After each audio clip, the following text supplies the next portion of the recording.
Hello everyone, कैसे हैं आप सभी। तो दोस्तों, हमारी जो 1000 वीडियोस की सीरीज चल रही है उसमें आज जो है 176 नंबर का वीडियो है। एंड आज जो मैं क्वेश्चन लेके आया हूँ वो हमारा नॉन होमोजीनियस डिफरेंशियल इक्वेशन का एक कॉम्बो क्वेश्चन है, जहाँ पर मैंने exponential function as well as algebraic function दोनों ही फंक्शंस को साथ में लेके हम किस तरह से पर्टिकुलर इंटीग्रल सॉल्व करते हैं वो बात करेंगे।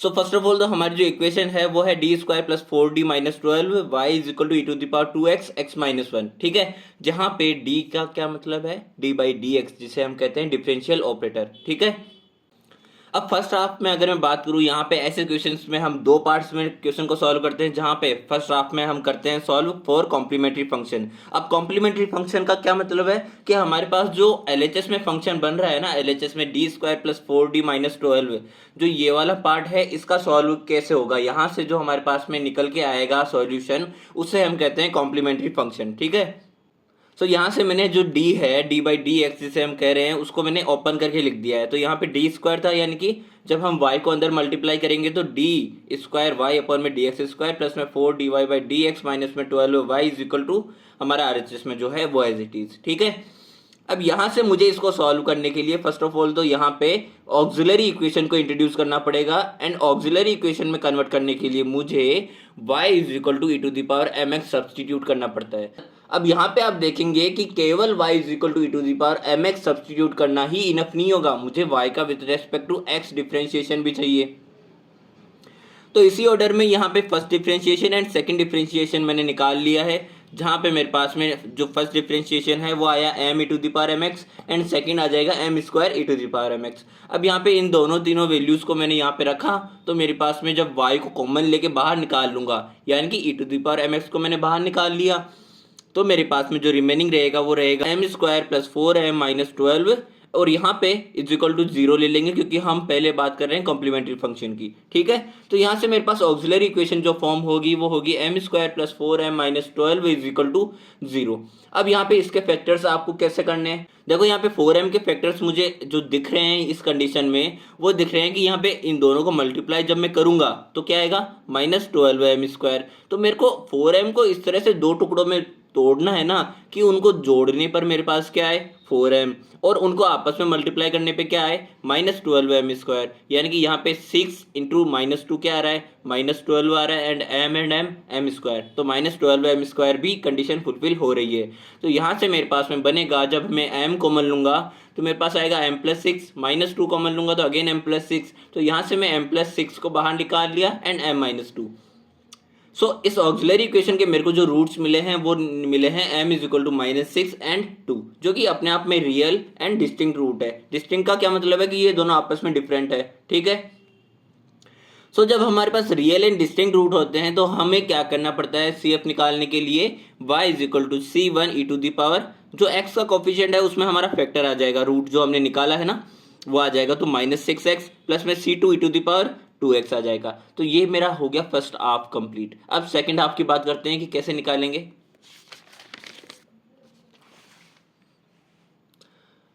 सो सेकंड हाफ में जब हम बात करेंगे पर्टिकुलर इंटीग्रल कैलकुलेट करने की, तो मेरे पास में पी आई कैलकुलेट करने का जो जनरल फॉर्मूला होता है वो होता है 1/f(d) एंड मल्टीप्लीकेशन में ऊपर न्यूमरेटर में आ जाएगा rx। ठीक है, rx क्या है हमारे पास में e⁻2x एंड x-1, एंड हमारे पास जो फंक्शन ऑफ डिफरेंशियल ऑपरेटर है वो क्या है d² प्लस 4d-12, जिसके आप factors already complete last page में सॉल्व कर चुके हो, जो क्या आए थे d-2 एंड d+6। ठीक है, तो यहाँ से इसको अगेन सॉल्व करने की जरूरत नहीं है। अब देखो इसके बाद में होना है खेला, तो जो होगा वो होगा। तो यहाँ पे मैंने जो चीज आपको इनिशियली बोली थी कि कॉम्बो क्वेश्चन है, जहाँ पे हमारे पास एक्सपोनेंशियल फंक्शन के साथ में एक एल्जेब्रिक फंक्शन भी है, px भी है, जो कि हमारा फंक्शन है x का। ठीक है, यहाँ पे भी मैंने वही लिखी है कि p is the function of x। अब ऐसी कंडीशन में हमारे पास में क्या होगा, 1/f(d) e⁻ax के साथ में कोई p आता है जो कि फंक्शन है x का, उस कंडीशन में फर्स्ट ऑफ ऑल e⁻ax पे ऑपरेट करेंगे जब हम, तो यहाँ पे x का जो कोफिशिएंट है वो a है, तो यहाँ पे जो a है उस a को मैं हमारे जो फंक्शन है डिफरेंशियल ऑपरेटर का वहां पे d+a कर दूंगा, जो d है वो d+a हो जाएगा, यानी कि d-2 है तो d+2 होगा, ये d+6 है तो d+2 + 6 होगा ये। ठीक है, एंड e⁻ax को हम इस साइड लिख देंगे। अब देखो उसके बाद में क्या होगा, हमारे पास में ओनली p रह जाएगा जो कि फंक्शन है x का। तो वही सीक्वेंस मैंने यहाँ पे फॉलो किया है। मैंने क्या किया, e⁻2x को ले आया साइड में एंड 1 अपॉन में d प्लस a कर देना है मुझे, तो यहाँ पे कर दिया है मैंने d plus 2 minus 2 and d plus 6 में कर दिया है d plus 2 plus 6 and x minus 1 as it is. So यहाँ से मेरे पास में plus 2 and minus 2 cancel out हो गया एंड मेरे पास में रिमेनिंग रह गया यहाँ पे d मल्टीप्लीकेशन d प्लस 8। ठीक है, अब देखो यहाँ पे क्या होना है। जब मैंने आपको पढ़ाया था कि x to the power n के लिए हम rx को कैसे सॉल्व करते हैं, इंटीग्रल वैल्यू कैसे निकालते हैं, तो मैंने बोला था कि आपको जो हमारे पास में डिनोमिनेटर में हमारे पास फैक्टर है d का, वहां पे हमें लीडिंग टर्म को यूनिटी में कन्वर्ट करना पड़ता है। तो मैं यहाँ पे लीडिंग टर्म मेरे पास में 1 बनाने के लिए यहाँ पे 8 को कॉमन लिया मैंने, तो यहाँ पे 8 जब मैंने कॉमन लिया तो मेरे पास में 8 आ गया बाहर एंड 1 प्लस में d/8 हो गया। ठीक है, एंड rx मेरे पास x minus 1 as it is. So यहाँ से जब आप 1 प्लस d/8 को न्यूमरेटर में लेके जाएंगे तो इसकी जो पावर 1 है वो -1 में कन्वर्ट हो जाएगी एंड x माइनस 1 मेरा एज इट इज। ठीक है, अब देखो आगे स्टोरी क्या बनेगी। यहाँ पे 1 प्लस एक्स की होल पावर -1 है, तो आप बाइनोमियल एक्सपेंशन जानते ही हो। 1 प्लस एक्स की होल पावर -1 का क्या होता है, 1 minus x plus x square minus x cube. यहाँ पे प्लस है तो यहाँ पे अल्टरनेट टर्म्स में माइनस आएगा। ठीक है, तो देखो यहाँ पे मैंने जब लिखा इसको ओपन करके बाइनोमियल एक्सपेंशन को, तो मेरे पास आ गया 1 माइनस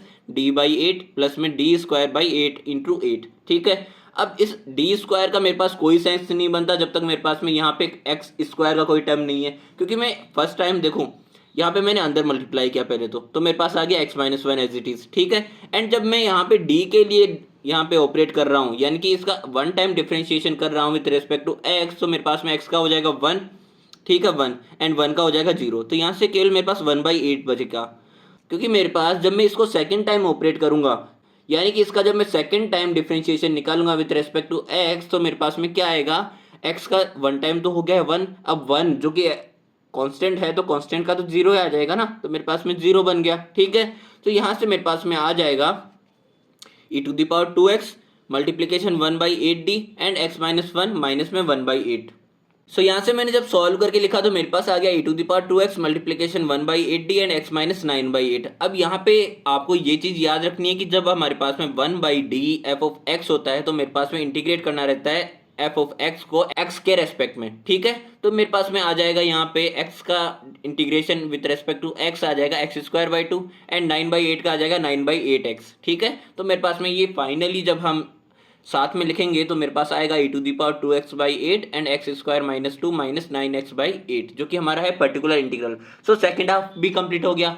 अब इन दोनों को मुझे मर्ज करके फिनाले में क्या आता है वो बताना है। तो मेरे पास में complete solution of non homogeneous differential equation कैसे लिखेंगे, y is equal to CF plus में PI। CF कॉम्प्लीमेंट्री फंक्शन जो हमने लास्ट पेज पे निकाला वो क्या आया था, C1 e⁻−6x प्लस में C2 e⁻2x एंड PI जो मेरे पास ऊपर आया वो मैंने एज इट इज लिख दिया। तो ये आ गया है हमारा complete solution of a non homogeneous differential equation. So thank you so much देखने के लिए, मिलते हैं हमारी नेक्स्ट वीडियो में।